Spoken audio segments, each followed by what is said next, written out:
Bite my tongue? Never. See, what they don't know is they're tuning in to DBYT Podcast, and I'm just discovering the world around me. Tyesha, I love you.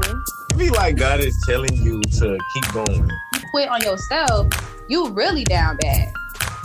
Tune in Wednesdays at 7 o'clock Eastern Time.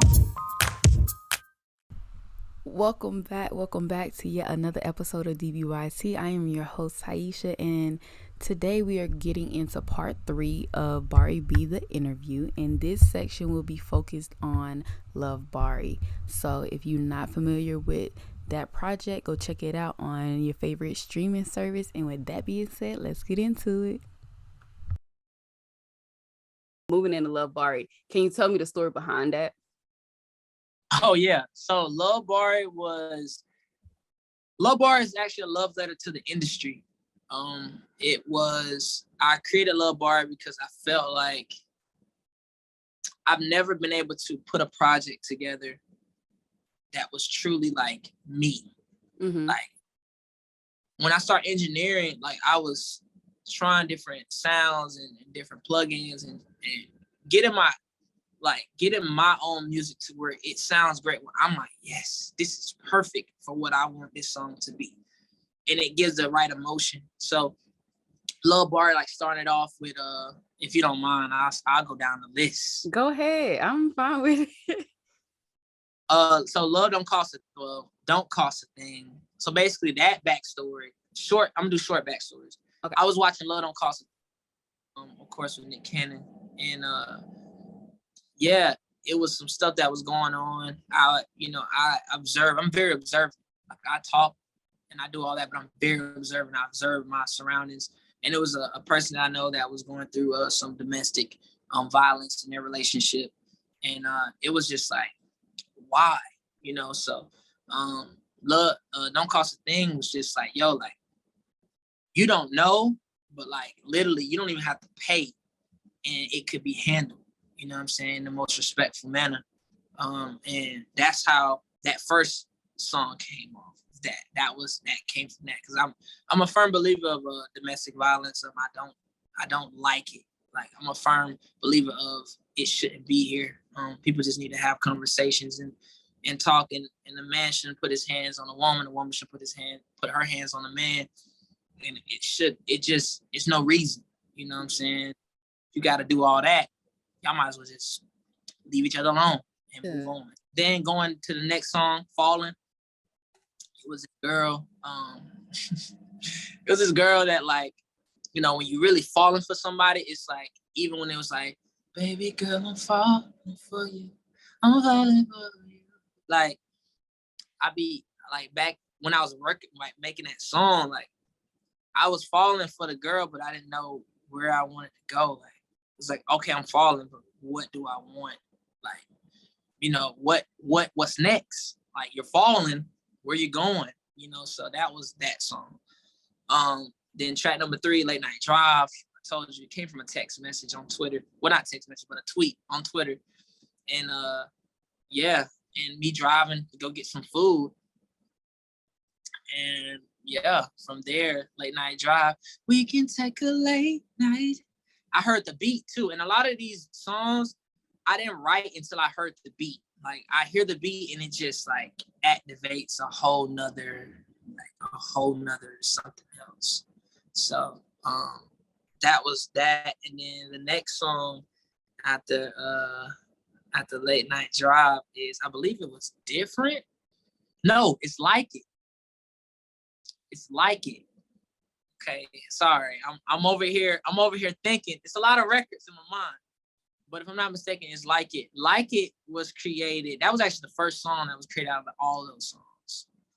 I love that song. I ain't gonna hold you. I love that song. Listen, Like It was a song that, like, I ain't gonna flex. Like It was created from off of one of my good friends. We were on FaceTime and I was hearing the beat. And I heard the beat and I was like, ooh, like I like it. And I was like, ooh.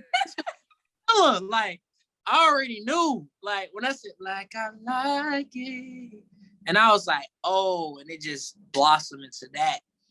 And that song there is just, that's what that song is. I don't even have to even speak about that song. That song is what that song is. You feel me?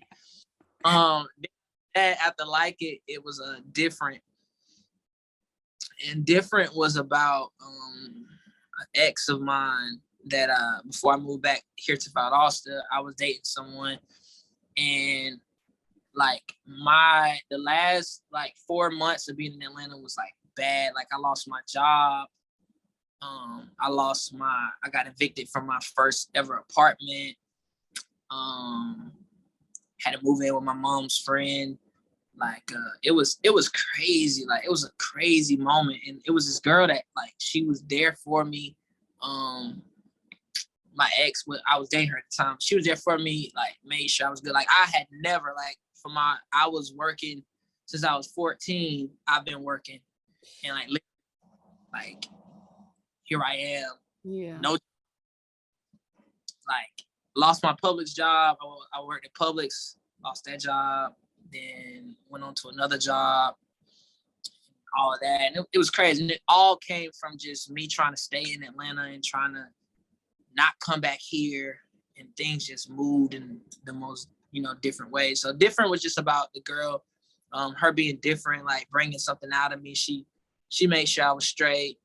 And I felt like it was more music that needed to be spoke about, the women that are different, because even though I wrote that song and it was basically about her, in a stand, it was still kind of pushed to more where it's like everybody can know, like, girl, you different, and you bring something out me that they didn't. Like any woman that is different, like different in a good way, not the bad way, but in a good way, like that song is for them. It's an anthem for different women that hold things down, that even though when a brother is not perfect, they still hold it down. And that's where that song came from. It's for that. So yeah, that record, and then from Different, it went into the Juggernaut. Georgia Peach. yeah. Woo! It's funny because Georgia Peach was actually the last song that I recorded. Like that was how it was supposed to be. But I had one of my good friends, I was playing the album for him, and he was like, bro, put Melvin Freestyle on there. I'm like, I don't know how people gonna take that, bro, because that was a track for me. You know what I'm saying? Like, I'm gonna put that on there. I'm gonna make that as his own single. And they was like, nah, put that on there now. Like, bro, that's a jam. And I was like, bet, and I respect my brother Aaron Mack. Gotta shout him out. He's the reason that Melvin Freestyle is actually on Lil Barri. But with Georgia Peach, I'm getting off. But Georgia Peach, it all came from my 22nd birthday. My uncle took me out to a strip club, and yeah, it was. Barri. That's all I'm gonna say. Okay. One in time, and I will say that VIP line, true. I didn't go in VIP. I'm just saying, she did say that. Now that was some real balls. Hey yo. Hey.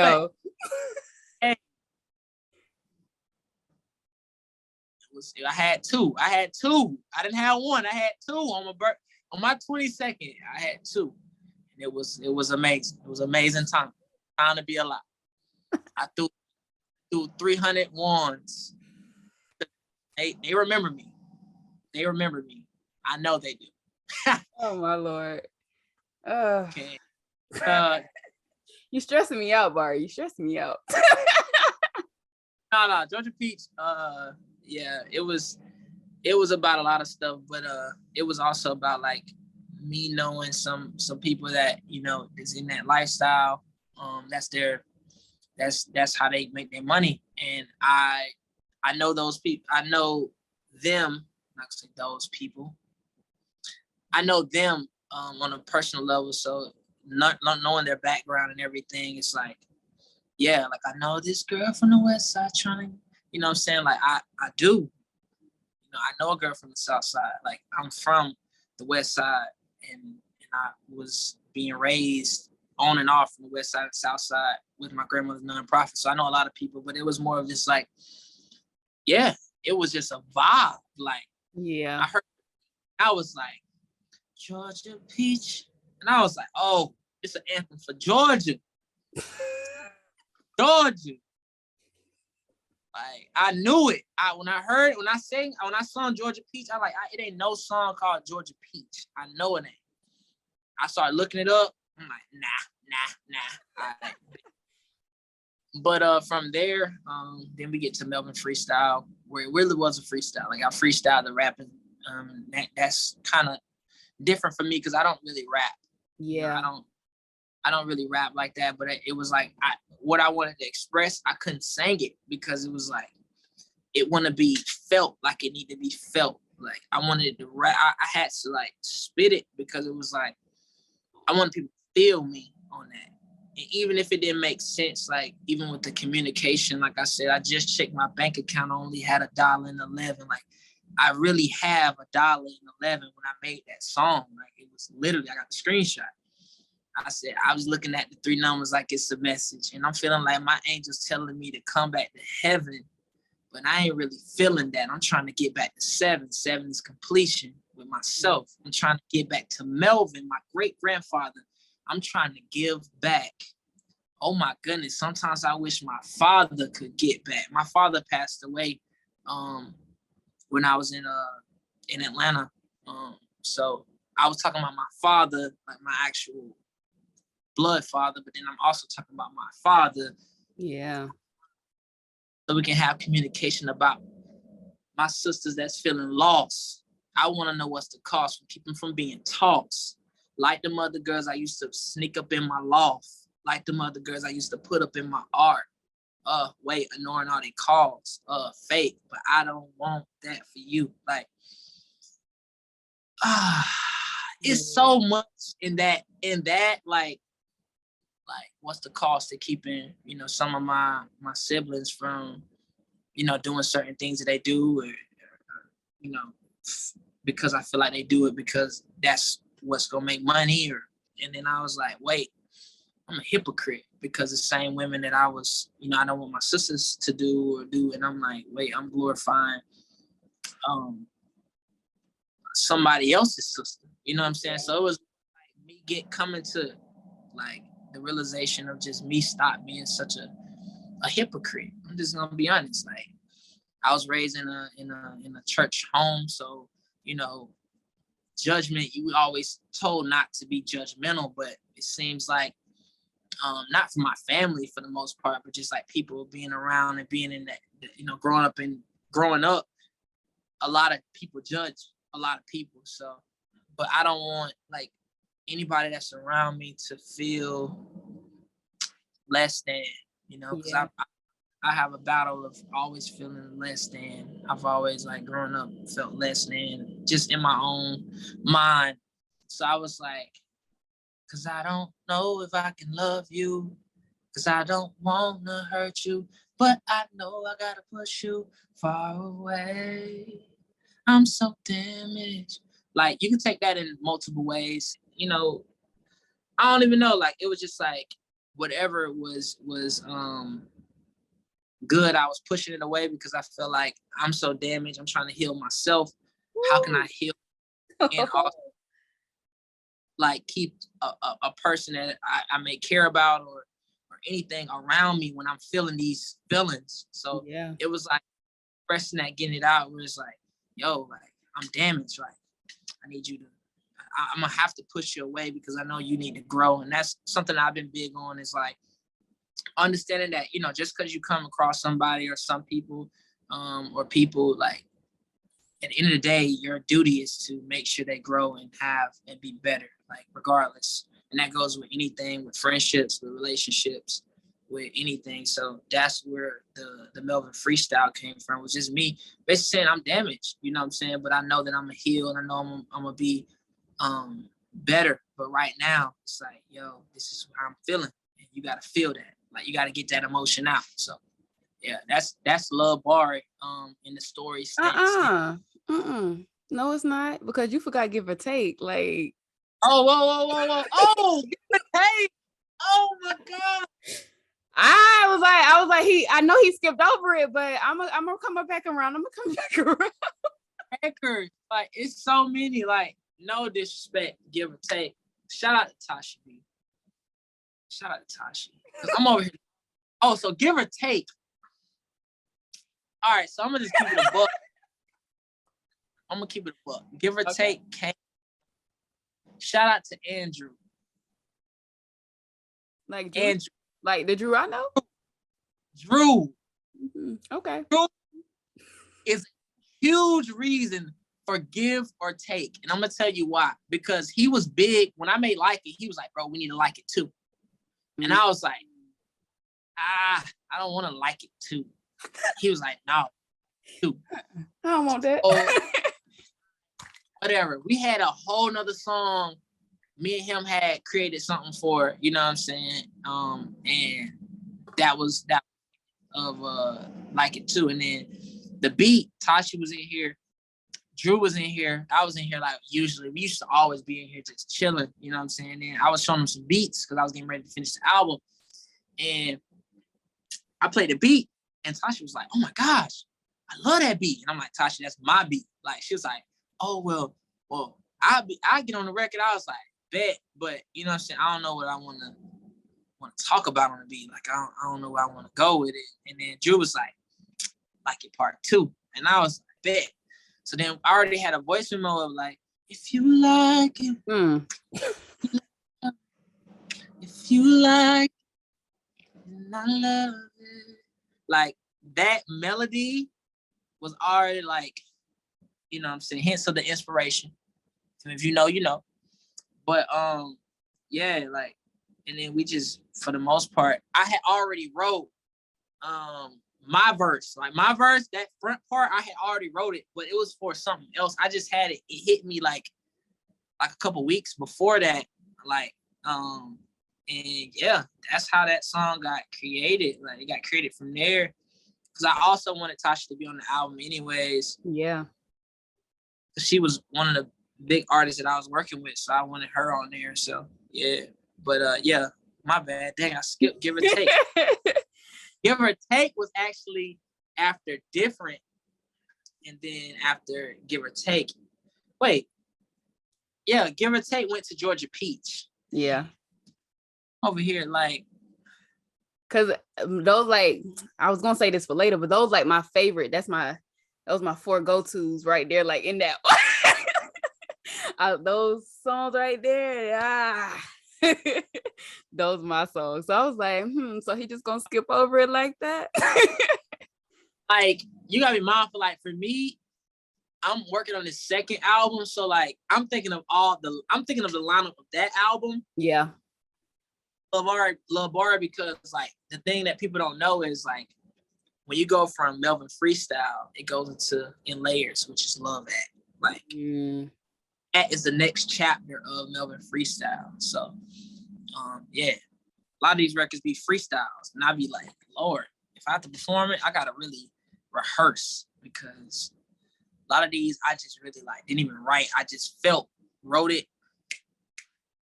That's a gift. That's something. But I like that you answered that, because it feels like you looking at my freaking question list right now. So definitely not. The question is, so you know, I listened to the project obviously, but I felt like you was like this sexy romantic type of person, but like, is that who you are in real life? I feel like I'm getting more like I said, Love Barri was more of like the love letter to the industry, but also to my audience.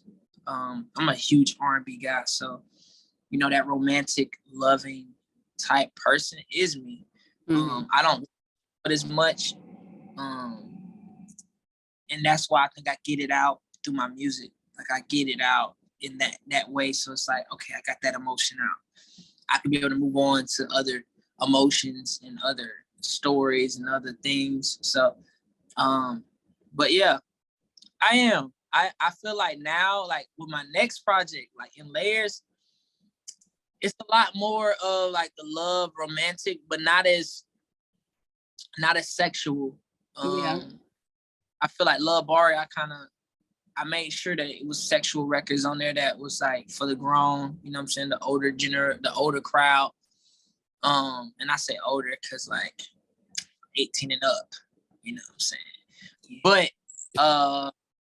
now my next project though, it's not gonna be so much of that because I don't want to get to a point where it's like that's what people know me as. Like they know me as the guy that type of music, which is like, nah, that's not just me. Like that's a part of me.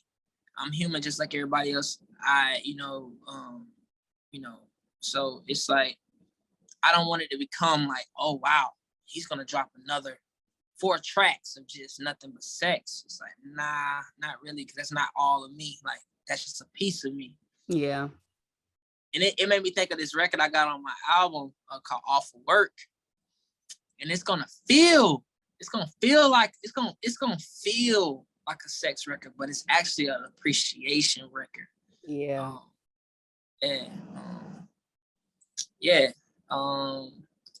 funny because I got it. You want me to play it real quick? If you want to play it, yeah, do that.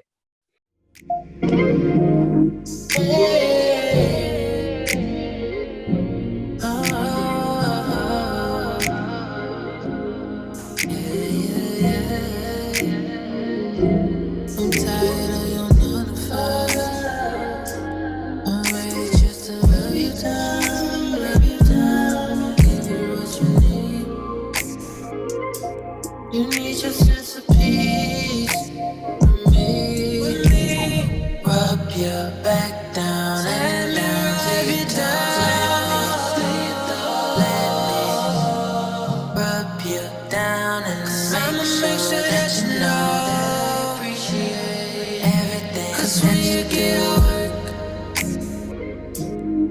I'm gonna take my time and make sure that you know your worth.